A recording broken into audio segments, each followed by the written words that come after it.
we should allow the person who probably traveled the farthest to come here to have a question. This is Mr. Alpesh Patel, who flew in from London for this event. Wow.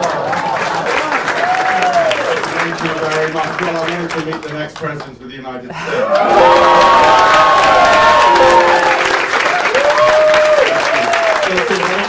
You're, of course, an expert on the Middle East. In the United Kingdom, what happens in the Middle East affects us as much as it does the United States.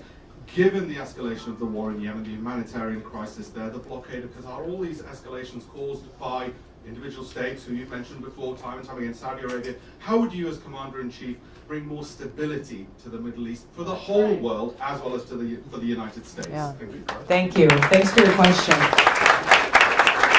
Look, I would argue in some ways Europe has been dealing with an even greater effect of these continued regime change wars, with the suffering that's been increased and people being forced to flee from their homes. And this is exactly what we are facing if this administration is allowed to continue down the path that they are on and starting a war against Iran. This is something that I've been very outspoken and calling them out on as they continue to use the very same playbook that we saw used with the war in Iraq. And we appreciate that.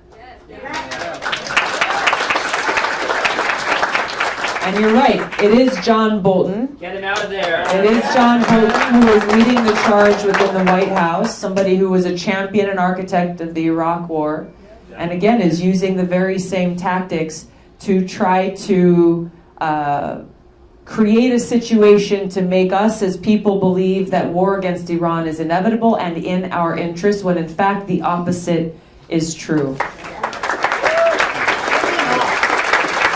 Exactly.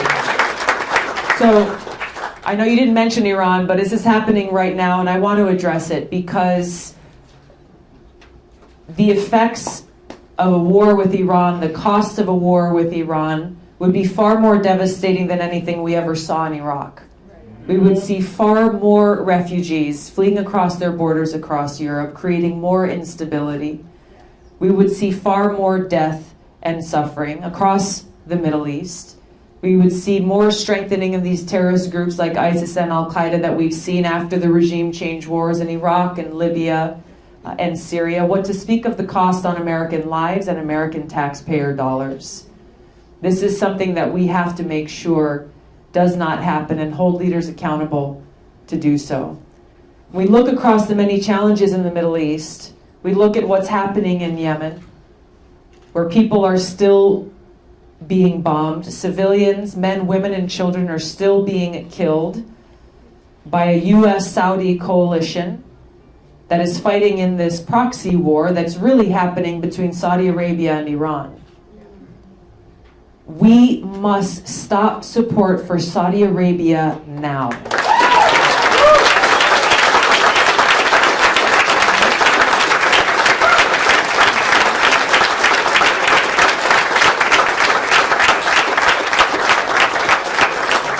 We're challenging the establishment in Washington. They're saying Saudi Arabia is one of our greatest allies, when all evidence proves that to be false.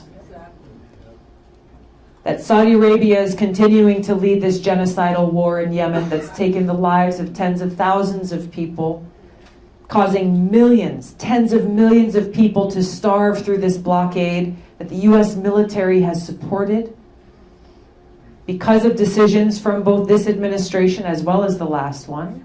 That's right. More and more people are suffering. Now, we've passed legislation in Congress under the War Powers Act to try to bring about an end to this support immediately. Donald Trump vetoed that legislation, saying, no, we need Saudi Arabia because they are our friend. All while at the same time trying to wage regime change in places like Venezuela under the guise of humanitarianism. When, again, John Bolton says on national television, what this is really about is oil. So we've got to be clear-eyed about the real motives behind these continued wasteful and destructive regime change wars across the Middle East and in other parts of the world, and the impacts of it. So to your question, What will I change? I will end those wasteful regime change wars.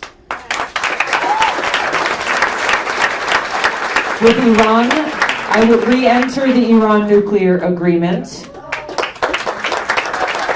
Figure out how we can address the differences and the issues that we may have separately, but strengthen the safety and our national security by making it so that Iran is not beginning their efforts to build a nuclear weapon again. Really, this comes down to how we are building relationships with leaders in other countries so that we can resolve differences, build relationships based on cooperation rather than conflict, and to prevent these wars from happening in the first place. Aloha.